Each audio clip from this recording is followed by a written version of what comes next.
Hello, welcome to Invisible Walls. It is the day after the day before. PS4 was announced yesterday when we record this, and I've been up since 2 a.m. getting on a plane to come back and give you all my insights, because I'm awesome. Yesterday was, as we say in the UK, a curate's egg, which the team knows all about because they're so worldly wise and well read. Talking to the team, Ryan Stevens is here. Yeah. Brandon Jones is here. Howdy. And Michael Damiani, I know, has a few choice words to say. Possibly. Let's see. So let's crack on. Let's talk about it. It was the worst kept secret in the industry that the PS4 got announced Wednesday night in New York. It was friggin' freezing, by the way. They kept us waiting outside the venue for an hour, and it was cold. I was hanging out with some of the Game Informer guys, and they said, we live in Minneapolis, and we think this is cold. I think it got into the 50s in LA yesterday. It was terrible. Well, that's the thing. I had to put a jacket on. I have turned into a total wuss. I'm from one of the coldest countries, around in Britain, and yeah, I was freezing my nuts off yesterday. But anyway, let's talk about Sony. I know what my initial thoughts were. We already kind of talked about it a little bit yesterday. I'm just curious, what is your feel? What's your vibe from yesterday? You were there, so that always has a little more majesty. All right, so the curate's egg thing is that it started off quite strong. And I think it hit a trough around the sort of like 2/3 of the way in, and then finished kind of okay. But I thought they nailed it with coming out and saying, as I said on the GT Live feed, that we kind of screwed up with PS3. The cell technology was ambitious. It was a bitch to develop for. So now we're going to overclock PC architecture, and we got this, and this, and then the Gaikai stuff came out, and yes, we're going to be streaming backwards compatible stuff, but it's not just to your PS4. You'll be able to stream to your iPad or whatever. The fact that you can turn the PS4 into a streaming device for your Vita, that I thought was brilliant, because it basically this is another reason to go play the Vita now. And then they had some good first-party stuff. My main disappointment, to be honest with you, was the third party. I think the only people who brought it was Ubisoft with Watch Dogs. Capcom had some. They had that nice demo. But yeah, that's where the sort of like the trough really started. Did you stick around on the stage for the Ubisoft interview about Watch Dogs in the post show? Actually, didn't. Did you hear that it was that was PC capture, so it wasn't even being played on a PS4? Well, which is fine, but I mean, I don't know. Are we still? Do you think the Killzone demo was for real? You were there. I think there was obviously a guy over in the corner, and he was pressing his buttons. I mean, to me, it would be. It felt real. It would be wonderful if one of these days they'll say, you know what, we're going to pull somebody up from the friggin' audience and pull somebody. That happened to Mike. That sounds like a terrible idea. No, but I mean, just give it to them so they can actually say, Zelda? They can actually play it. That wasn't pulled out of the audience. Oh, that was like pre-selected. Yeah, that was all done in advance. I just think to me, there's a huge difference between seeing someone play a game and seeing something like Deep Down. Like Deep Down, to me, I don't get the vibe at all that somebody's playing a game, and we could argue, all day whether that's real or not. But Killzone just feels real, and for all of the good things and bad things. Like there are a lot of technical faults in that video, like I've gone through, and there's weird clipping issues, and people vanishing into smoke and stuff like that. But I like that a lot more. I think Killzone for me was probably my favorite thing that I took away from that. Not because that's a game I'm really excited about, but I thought that was good proof of what that system could be capable of. It was just, it was their own brand. It was a brand new game, and it went. They didn't spend a lot of time, glossing it up. They just went straight into the gameplay, and I wanted to see a lot of other people do that. Yeah, it was a shame that there were. You would think that we are. Let me see, 9 months out, because the word I'm getting from some of my sources is that it's almost the same launch as the Wii U last year.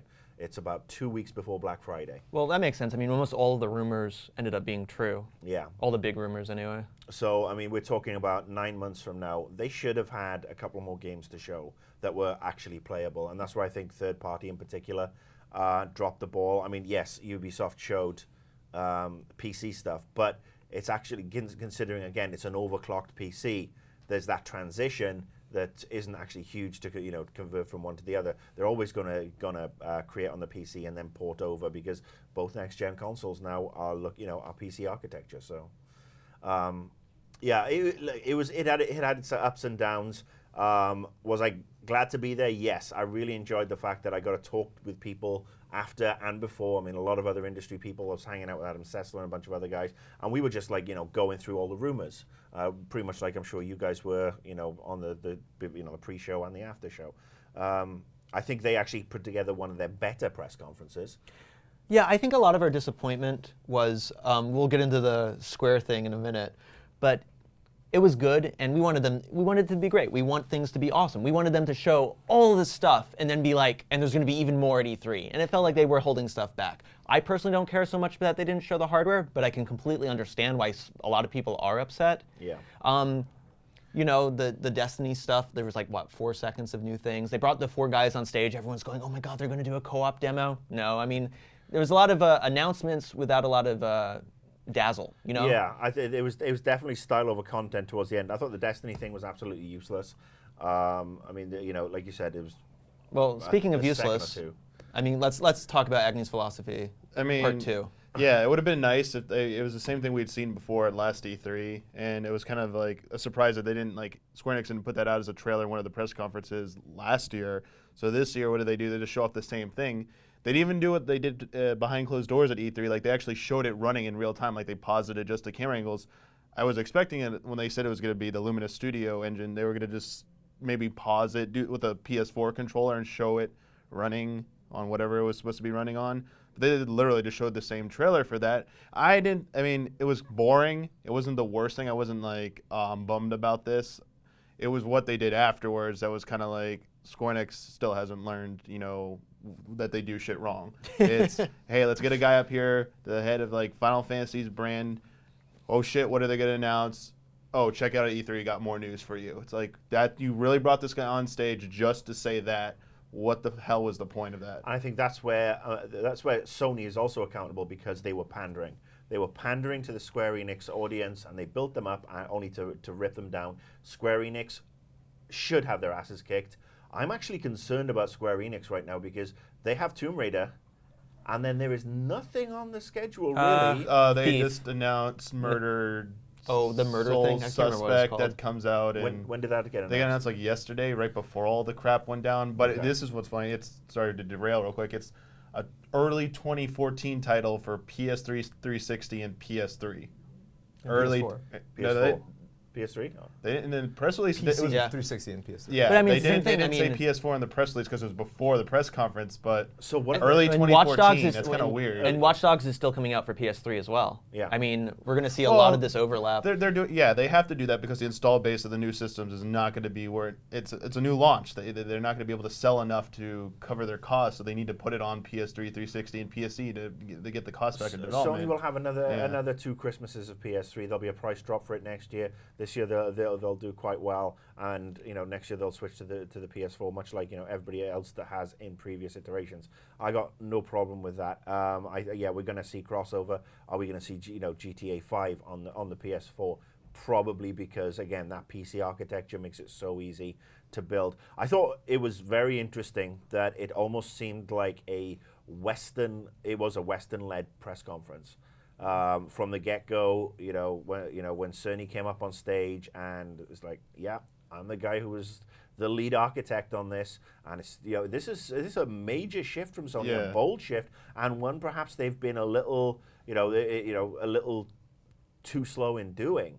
I'm not disparaging the Japanese games community, but they do tend to be in a little bubble every now and again, and I think if there is some killer architecture available that makes it easier for Western and Eastern developers to bring stuff, they won't have this huge gap that they had at the start of the PS3. Did we want to see more technical stuff? I mean, they kind of went into it, but they didn't go all I know you want to keep some things under wraps, but it's 8 gigs of RAM, but then we had to wait for the Bethesda guy to tell us, that it's the DDR7 with the giant L2 cache, crazy expensive RAM. Is it GDDR5? Yeah, I was making. That's kind of funny. And they're like, we have a big hard drive, and it's well, is it solid state? That makes sense for doing the constant if you're gonna be recording recording that video, it has to be a massive hard drive. But how's it all working? It's they went to the precipice, but then they didn't even peer over. It's okay, there's all this stuff, and I realize they're trying to be a little bit tantalizing, But I guess I just wanted some more firm details other than the controller and some of the feature sets. What I think it was actually what Mark said. What they announced is like they're trying to appease developers because, as they did in the press conference, the cell processor was a disaster. No one liked that thing. Sony actually, it was very not exciting, but surprising to see them actually announce or almost apologize for it. That no one thought they'd ever do that because they were always beating into your head, sells good, and then no, actually didn't work out. And if you go back to like the PS1 and PS2 days, I believe like Sony actually like had these great outreach programs to the developers to get them to come over to their systems to get them to develop for these games. And also why PS1 and PS2 were so successful. And it seems like they kind of like stepped away from that with the PS3, and now they're like, let's get back to that. Let's make an architecture that is developer friendly. Then everyone's going to come develop on our system, and that was one of the key ingredients they had before in PS1, PS2, and they kind of lost that with the PS3. Sony's level of arrogance for the PS3 is legendary within the publisher and the developer community. Oh, yeah. You know, I've obviously recanted stories about what we were trying to do when I was at Vivendi, but yeah, they had a level of arrogance that was based on having the two dominant consoles for the previous two cycles. So it was probably justified in to have arrogance and confidence, but the way they executed was ridiculous. So yeah, I'm delighted because I think we are going to see so many great games from all sides now. I mean, I'm kind of disappointed. I'm sure you're disappointed you didn't get to see a Dark Souls 2 demo up on stage. Well, I don't think anyone saw anyone from Namco Bandai in the audience, but there was a lot of audience participation or spotting, right? There was a lot of people. There were a lot of people in the audience, but again, it wasn't a huge amount actually. I mean, they had they had the main sort of like pit, and then they had 3 balconies, but the 3 balconies were kind of sparse. I mean, it wasn't for a 2,600 seater auditorium. I would probably say there was about. I heard there was 1,200 people. Yeah, 1,000, 1,200. Okay. So I mean, it was half empty, but they'd obviously panned out the stage area to put the big screens in. But it was still a good atmosphere. The atmosphere did start off very strong and then became very muted as some of the people came on board. I mean, I thought.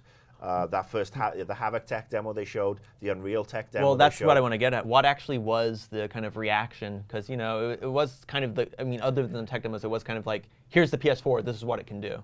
Yeah, I think the reaction to the 2 tech demos was good. The Havoc one I thought was really cool, the million things dropping, and then it made sense to switch from that Havoc demo to NAC, where you do have this giant robot that's built up of things, and then he shrinks down to a small one.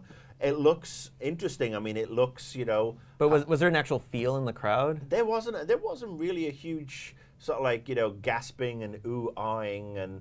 I wasn't expecting that. I mean, I feel like people here, I mean, we had a bunch of people watching here, and we were kind of like, this is really what they're leading off with. Not that the game looks bad, it just wasn't impressive. Just thematically, it built up to the first reveal of him, this like big-nosed robot. He was just a silly-looking guy, and like that game might be really fun, but I just thought it was funny for that to be like the first thing. Like, well, here it is, first gameplay, PS4. It kind of made sense because obviously it is Sony's game, and he was the lead on the PS4. So I suppose they made it like that for efficiency. But yeah, I think that we know there's a problem with Sony's PR strategy where perhaps they don't have they're kind of rigid, and it's like, all right, so we've got him on stage here, let's be a little too logical and say, all right, he's doing this, then he can talk about his game, so we don't have to get him back on stage again.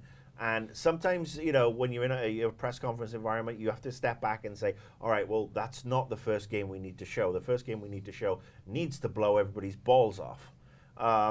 I think it looks like a cute game. I think it fits within his resume of the stuff he's worked with Jack and Dexter and those games. But yeah, I think that was just more just to show off what the Havoc engine could do and how many bouncing bits you could have on the screen.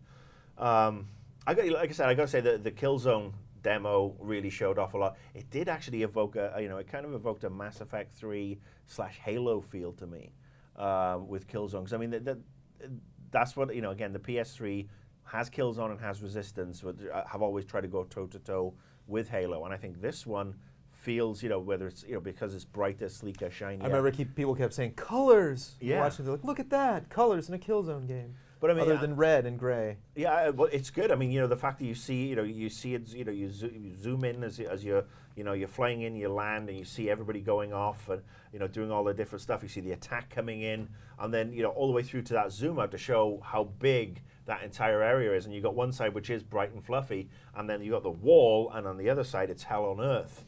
I mean, it's a nice contrast, and to be fair, it was supposedly playable, and they wanted to show off the share button, and up it popped on the Facebook page, which was It felt that way. It felt like a game. Like when the guy comes through and is like, "Everybody move out of the way." Like they all kind of move out of the way uncomfortably. Like it still was gamey, but I appreciated that because it felt real, and that's got to be absolutely terrifying to be the team that's like, we're going to showcase, not in a video, but we're going to showcase actually what the system is capable of. Yeah. And especially on the heels of the PS3 being announced with Killzone 2, that they had this big controversy over. It was a controversy to me. I mean, we freaked out about it at the time. This video was obviously fake, and they were claiming it was real. To come right out and say, no, not only are we announcing this, showing you this game that you've never knew existed before, but you're going to see it for the first time in motion. What about that user interface on Deep Down or Deep Down? What's it called? I can never remember. Deep Project Deep Down. I mean, that's no one's playing that game. I mean, that's not. But again, it kind of gets into. It kind of gets in. It's one of the things that really frustrates me about these press conferences is people coming out on stage and saying one thing when literally everybody in the room knows it's something different, and just kind of putting on this face like, oh well, you either won't care or won't know, or I'm just being, oblivious, like, Square showing Agnes philosophy and pretending people are going to be blown away by it, like Capcom showing that demo and expecting people are actually going to believe that it's gameplay, like bringing the entire staff of Destiny on stage, 4 of them clearly in a perfect co-op package, and then like having them wave and walk off and being like, whatever. It's like, these are all, having Media Molecule just talk about like, this is us just doodling at work, haha, and it's like pretending that stacks up with all these other huge announcements it's like that somebody need had to a be made to checklist. introduce this system. It's like somebody had a checklist that Sony was like, all right, well, Media Molecule, and they can do the move, okay, Destiny and Activision, and we can have Blizzard there. Check. And it's not so much their inclusion, it's just the attitude that like all of this is amazing. Like if Square had come on and shown Agnes philosophy and been like, you've probably seen this before, but the big announcement we're making is that not only is the system going to be on the PlayStation 4, but that what you're seeing is run on that technology. But it's just the whole attitude of like, oh, you got to see this thing, lights down, lights up, everyone in the room staring at each other like, are we living in another dimension? What's going on? So let me throw this out to you. I mean, obviously, we've talked about how tough it was to develop for the PS3. Do you think this is probably a knock-on effect where Sony perhaps had to scrabble to get people to show stuff off this time around? I mean, maybe we don't know what the situation with dev kits is. We don't know, obviously none of these games have, launch dates of the, of the third-party ones. So it might have been an issue of, like I said, EA were not there. I said that on the live stream. Where was EA? I mean, you would have thought with, everything that the share button and all that could do, that they would have had Madden and FIFA Soccer up there, because that would have been perfect. And, I'm wondering if there is perhaps some hangover, some bitter taste from the previous relationships. And I hope not, because I think the PS4 is going to be great. It's going to take so long to get used to saying PS4. Yeah, it sounds weird. It does. It's like 2013 on checks. But you write checks? Sometimes. Okay. No, I just think it's I think there's something going on behind the curtain there, and again, you'd think that yes, Destiny was announced last week, but unless they were bringing something super new, it was almost as if Bungie got up on stage to show Master Chief, and then say something to piss off Microsoft, which I think was totally inappropriate, by the way, because let's face it, whatever issues they had with Microsoft and moving away and going independent, Microsoft built Bungie. Bungie would be nothing if it wasn't for the Xbox and Master Chief, and I think they. I don't know if I believe that. Well, I mean, look, they had a good track record before that. I thought. I mean, Oni kind of sucks, but. Well, I think they had an up and down track record, but I mean, look, let's face it. What put them on the map? It was Halo, and the Xbox and Halo, and then all the other iterations. That was the perfect confluence, and that's built them into what they are today. That's why they could sign this megabucks deal with Activision, and to come on stage with somebody else and just make these cheap little digs, I thought was really actually unprofessional of them. And following on from the debacle of last week, where it's like, come on up, day and a half, we're going to show you our Nothing. office.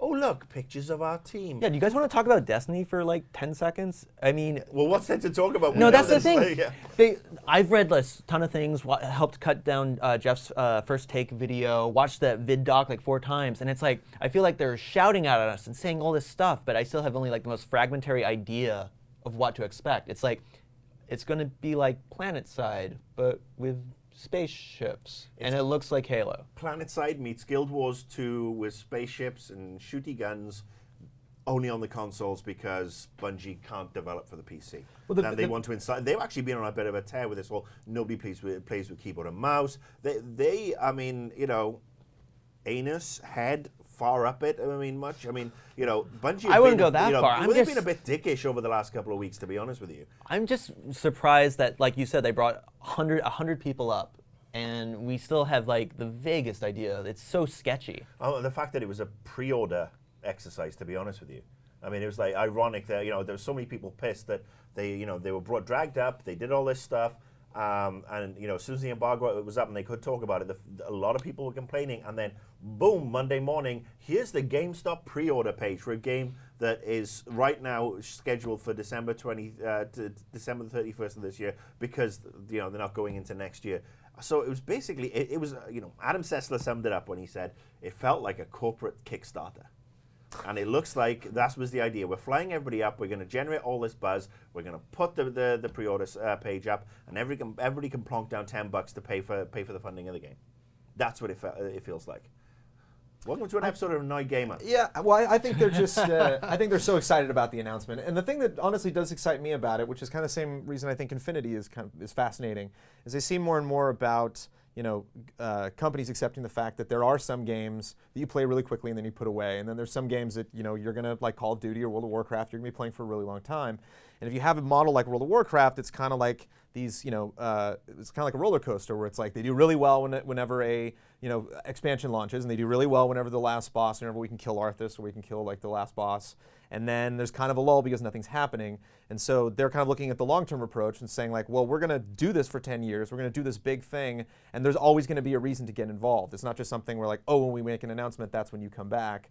We're, you know, I think they're so hot about this announcement because to them that is such a big deal. They're like, we are investing, you know, decades worth of work into this. And so maybe they're scared, you know, to show off that much, especially around the, you know, the launch of all these. But with systems. that long window, I feel like they do need to just be a little more clear of what it is. If this, I mean, you know, they haven't said anything about subscription fees, and I don't think it's going to happen. I mean, for all of Activision's silliness, they're not. I mean, I know it's also with Blizzard, but they've never actually done the season pass, or sorry, the online pass. Call of Duty XP. Yeah, but that was the premium thing was for like digital video. They've never done like. No, but I mean, you know, you get. But they haven't done the online pass you thing that EA does, and even like THQ was doing. XP basically allows you to, you know, pay for stuff, and you get you get like you get a discount on the map packs and everything. Yeah, the season passes, that's everywhere. But I mean, they haven't. I mean, so I don't know. It just seems weird that for this like kind of long-term structure, I would just want more details earlier on to I don't know. I feel like they are playing their cards a little too close. Even though it feels like they showed a lot, it's actually been very little. Well, I think they're also, you know, they've also sat down and watched the Dead Space 3 backlash against microtransactions because I think they will have a season pass or they will have Destiny, XP, whatever they're going to call it, and they're going to have microtransactions. I think it's going to be one of those games, especially if it's going to be around for 10 years. It's going to be, like I said, Guild Wars, but not just Guild Wars where you pay your basic money for Guild Wars 2 and you get all this content and, you know, you play around with it. I think it's going to be, you're going to buy this and then you've got something else a month later and something else, and it's going to be monetizing the shit out of it. And they probably got really nervous after watching a lot of people, myself included, eviscerate visceral games in EA for the Dead Space microtransactions. You know, sometimes that happens, and I think you know, that'll be interesting to see. I think quality of games lets people also kind of disregard that stuff because no one really got that upset with the multiplayer packs that you could buy in Mass Effect 3. Yes, some people did, but nowhere near the level of Dead Space 3. And God, how many people have dropped money on Team Fortress 2 to buy some hats? Well, I mean, but again, Team Fortress 2 is something that it's free, isn't it? It is now, yeah. Yeah, and I mean, it's one of those. But a lot of people did pay for it. It's been around for a very long time, and you know. I know, that's exactly what I'm saying. It's a quality of game thing. I think Bungie could definitely get away with having some microtransactions, and as long as they, you know, err on the side of caution, I think they're gonna, you know, some feathers will be ruffles. So pricing would be your big question to Bungie right now. Like, if you could ask, No. one question. No, to my Bungie big question that is, you knew you were going to get an answer tell me what to. this game's really going to be about, because right now it seems But about like what the story's it seems about, so or how the vague. gameplay works, or like what the gameplay. minutes What is this? moment What is gonna this be? 10-year structure? I mean, is there going to be this? Is there going to be a level of persistence? With my spaceship and these planets and stuff like that? Because right now I just feel like Halo meets PlanetSide, and that's not quite enough to make me excited. Well, there's a lot of details. I mean, Well, the PlanetSide's not known for its story. Like, that's not why people are probably going to go get that game. It's like, oh man, I heard the story. And that's where the persistence comes in. When you have like Marty O'Donnell talking about how the music and everything, you have all these guys, who wrote the stories. Quests. A couple of guys, I think Halo 2 was just Jones, right? It was just him coming up with that story. Like, you have guys that are known for developing the story. I think that's a part of it. Well, that's why I think the Guild Wars analogy is probably more apt than PlanetSide, because PlanetSide is, Free to play. Yeah, it's free to play, and it's also, there are microtransactions, but it's not 100% story driven. Whereas this one, I mean, it sounds like an interesting concept, space, like you said. But how is it going to work? Are you going to be shelling out a shitload of money for for spaceships? When is it going to be like the Old Republic, when that ship is like, well, we've got this, and your spaceship will, you got a basic one, but more stuff will be coming. And yeah, I mean, I think we're going to be hearing about this one. I don't see it shipping, and probably for another 12 to 18 months at least. Sure. Did they not say and this? I think we're going to go. They said by end of year. Yeah, they said that. Well, I this year. mean, they said end of year, and then this GameStop thing goes up for the 31st. But that's how which GameStop's it database is works. It is a placeholder. But I think it's going to be almost StarCraft 2, where it's like, well, this is part 1, and then you'll get part 2 a year later with bits and bobs in between, and part 3 a year after that. And there's nothing wrong with that as such, but it definitely does need some clarity, and they're going off in a different direction. They're also kind of besmirched by the Activision cash cow machine, in my opinion. I think it was interesting that the ex-Infinity Ward's team weren't there. Respawn, I'm sure they will be turning up at the Xbox event whenever that is. Oh, that's interesting. So let's talk about some of the other things. All right, we know Capcom. I actually kind of liked their demo from a tech perspective. I could see perhaps where they were trying to maybe magic it to make it look like it was playable. But it was that little bit at the end, with that little bit of text that pops up. It's like, I need you to help me. That to me, with Deep Down, that I'm wondering if that's like I said, a meta game. And I sort of like said this to Jeff because we were watching it in the car, and he's like, yeah, that could be a meta game where you have this this thing inside it. Let's talk about Infamous Second Son. This actually makes me think about something that I think people could learn from press conferences as a whole, and I think it's really bad. I'm excited about that game. I thought that announcement was terrible because he walks on stage and like terrifies everybody. Yeah. And you don't know what's going on, and that's like the worst thing you ever want to do at a press conference is have everybody like question marks just pop up on everyone's heads like, I don't understand this. And how you need to do every announcement. I can't think of a possible reason why you would ever, with the exception of having like a phenomenal celebrity on stage, start with the video every time. Like have Media Molecule come out, do their little bit, and then when they're done, they're like, okay, I'll see you at E3, goodbye. And then they leave, you fade to black, you go right into the trailer for Second Son. And so everyone's like, wait, what's the, oh my God, oh great. And so excitement's building, video's over, everybody's thrilled. Ladies and gentlemen, you bring him up, he talks about it, then it doesn't matter what he says, like I'm still going a little bit because you want to eat dessert first. I already have. But I just think it's a great. I mean, I'm completely biased with trailers. I think they're the best way you can make an announcement. Somebody's not going to ask for a bottle of water. Nobody's going to trip on their way walking on stage. Like you can completely own that moment of the reveal. When he actually said the word Second Son, it was just like it's just like there was no excitement around the name. We all thought it was Watch Dogs for the beginning, right? Well, I didn't know what that was. It did look, it did initially look kind of like Watchdog-esque, but yeah, I get your point, and it would have been great to, as soon as I saw somebody there who kind of looked like Cole, and he had these powers, but they were more sort of like fire and smoke based. That's when I was getting, that's when it was the tingle, and I love the play on words with Second Son, the fact that he's the brother, the second son, and if you haven't played Infamous 1 yet, spoiler alert. He is the second son of the character at the very end who, it's very confusing. Timeline. Yes, timeline. Definitely, that would be an awesome timeline. But it's also the play on the fact that, it's fire and smoke and stuff, so it's S-U-N as well as S-O-N. Right. So I am so looking forward to that. I've got a lot of confidence in Sucker Punch. I'm so glad they're finally bringing it. But from the high of me being a fan of that franchise and being excited about it, there is always the low. Let's talk about David Cage. And regular viewers of this show and Annoyed Gamer will know that I have less than no time for David Cage. I think he's a fucking hack. The views of Marcus do not necessarily represent GameTrailers. He came on stage, and I mean, look, I want to give this guy a break because I have been really harsh on him. I really didn't like their last game. When we sat and discussed the new game demo after GDC last year, it sounded like more of the same. But for him to come on stage and basically say, show this tech demo of like, oh, look, it's wrinkle vision. We've got really old guy, and now we can start to bring out emotion in games. And I'm like, dude, have you been under a rock for the last 12 months? Let me just give you 2 titles.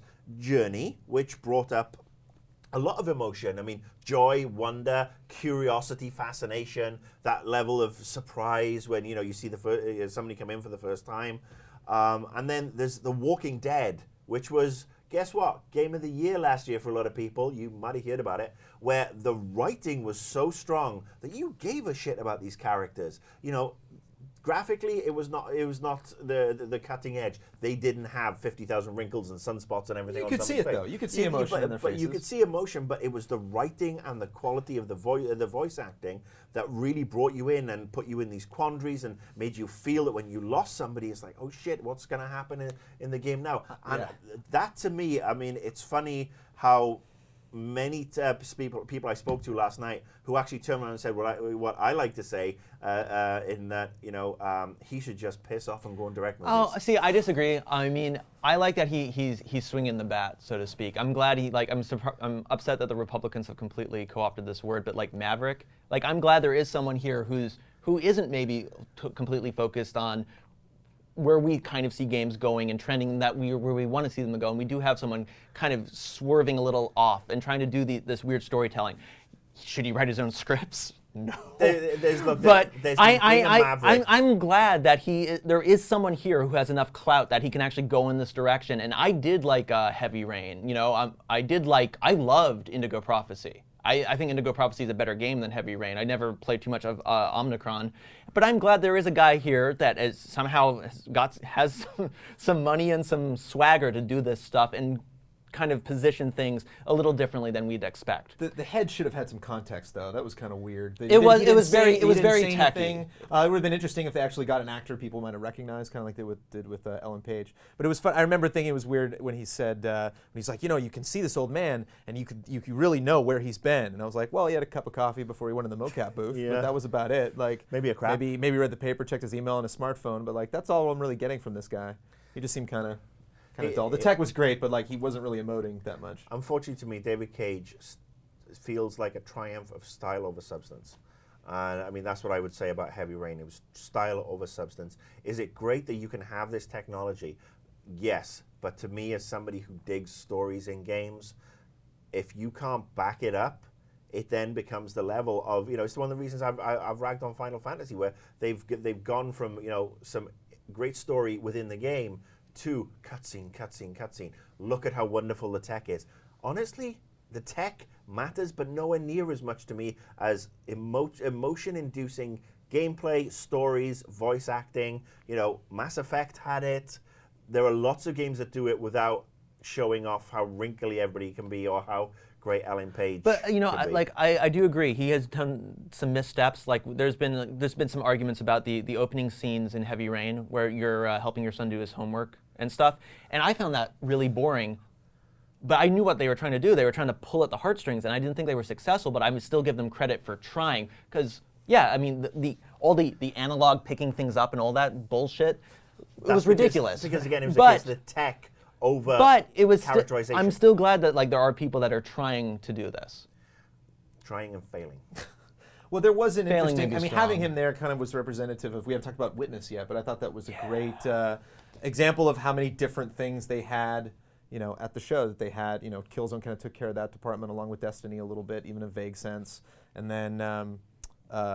I thought that was really exciting. I thought just like from a color perspective, you were talking about graphics, and I love open world games. I loved when he said, it's kind of what I want GTA 5 to be. It's like you don't need to make it bigger, make it smaller, just have more people, let me go in more buildings, make it more alive. Yeah, Witness looked very interesting. I just want to slip my mind because I that was one of the things I was doing, was obviously writing the list, the names of the games as we went through, and yeah, I think again, I mean, the PS3, especially towards the the last sort of like 2 years, has had a really strong indie downloadable vibe to it, and they've had some great stuff. And it's like I marry indie and downloadable together, and I probably shouldn't, but it's good to see that they're continuing. We didn't see anything from that game company, which I'm guessing we'll see at E3. Well, remember they're not exclusive Sony anymore. Well, I'm sure that Sony will be wanting to have them up on the press conference. Because Journey was such a great game. Yeah, it would be interesting. And I mean, do they show Journey much in their videos? It's like Uncharted Journey, Uncharted Journey. Yeah, again, that was a Naughty Dog wasn't there, and we know they're finishing up and polishing Last of Us. And they have a second team. Yeah, but what is this? Yeah, so again, E3. I mean, it served this press conference had its highs and lows. It served, it's raised as many questions as it's answered, but we know now for certain that E3, from Sony's perspective and from Nintendo's perspective, because of what they announced, is going to be corking. It's going to be one of the best, I think, E3s for us in a long time. And again, I said that on the live stream. And now the unknown quantity is Microsoft. And so what I'm going to do is I'm going to ask you guys the question that Jeff asked me on the live stream. Should Microsoft be worried after the PS4 press conference? I'm doing it again. Well, what Microsoft clearly needs to do, that I think Nintendo and Sony has established at this point, is they need to get as many third-party publishers as they can, put them in front of a white background, and get them to talk kind of vaguely about the things that are possible on their system. Because that seems to be the trend. I really like that format. I think even Sony used the same font that Nintendo did. But I was like, where's Ken Levine? He's going to show up. Where is he? He's in there somewhere. So if Microsoft hold their event and they have a bunch of people and it's like, you know what, this is gameplay, they're in They pole can steal the position. show. They can steal that inside track. I mean, there are obviously tech questions. People are saying, is the RAM that Microsoft are using, apparently it's nowhere near as good as the RAM you're supposed to be getting with the PS3, PS4. I'm going to give $1 to charity every time I say PS3 instead of PS4, starting now. Yeah, I mean, exactly. Start taking notes. But yeah, what happens if they do turn up with Respawn? What happens if they turn up with Genova Chen and that game company? And this this price point is going to be key because I'm hearing $400 for the PS4. That feels like an achievement to me. But again, Microsoft have said. They've said that they're going to bring, the pricing model that, Xbox Live is, sign up for 2 years of that, you're going to get the cheaper units. And if Microsoft come in at 300, that's going to be painful for Sony because they're going to be at the top end of the market again. But anyway, all right, should Microsoft be worried? Michael Damian. I think one thing we haven't talked about that I think Microsoft has to come out and talk about immediately at some point in their press conference whenever they do it is after the PS4 press conference, the information came out that it will not require always online. You don't need an internet connection for that. They will not block used games. Yeah. So those are the two. And I'm surprised they didn't say that in their press conference, but I guess they said we didn't think everyone would really expect that we'd do that. So if those rumors are true about Microsoft now, I think they're gonna have egg on their face if they don't say anything about it and it comes out. They're the only ones that are gonna be doing that, and that's gonna really hurt. That's really gonna hurt them if they're going with that strategy now because Sony's not doing it, Nintendo's not doing it. They will be the only ones doing it, and I think that's gonna that's what Sony wants. I think they'll be like, we'll happily take your customers away from you if you're going to do that. You make an excellent point, and it was one of those ones that I was reading again last night. Well, after the fact, and I didn't think to bring it up, but yeah, I think that's going to be huge. And bravo to Sony for saying, we're not doing it on the PS4. And I think this Gaikai stuff is going to perhaps tie into that. What I'd like to see is how Gaikai's pricing subscription system is going to work. So if I have a bunch of PS3 games and I want to stream them on my 4, does PSN integrate into that to say, all right, you've already got this stuff, so yeah, we're not going to charge you to stream that? Yeah, they should just have, if they're Sony smart, should have a migration program, kind of like Nintendo had from Wii to Wii U, where your content transfers over to your new system, but you can't use any of that content on your PS3 anymore. So if you have those downloaded PS3 games, you just activate them on your Gaikai subscription service, but if you go back on your PS3, you can't play them on there anymore. You'd have to rebuy them for that system. I don't have a problem with that because not only will I be able to play them on the PS4, I'll be able to play them on my Vita. Yeah, which is going to be great. All right, so Microsoft should be worried. I think they should. I think the specs they gave out, they said the magic number, the 8 gigabytes of RAM that the core gamers wanted to hear. Crytek have been screaming well, you need to have a minimum of 8 gigabytes for next generation. Sony said what they needed to say about the hardware specs, and they said the right things about their services and DRM and used games. And I mean, Microsoft needs to show a lot of games. Basically, they need to show a lot of games, a lot of exclusives, first party stuff that they've always been weak at. That they've been weak at that outside of Halo and Fable's kind of gone downhill. They need to show off first party stuff or some kind of exclusive deals with third parties, which I don't think they're. What? Third-party exclusives, I think, are going to be few and far between. They are those for big games, third-party exclusives. I don't think you're going to see that happen anymore. It's going to be the DLC and the content that comes out post-release.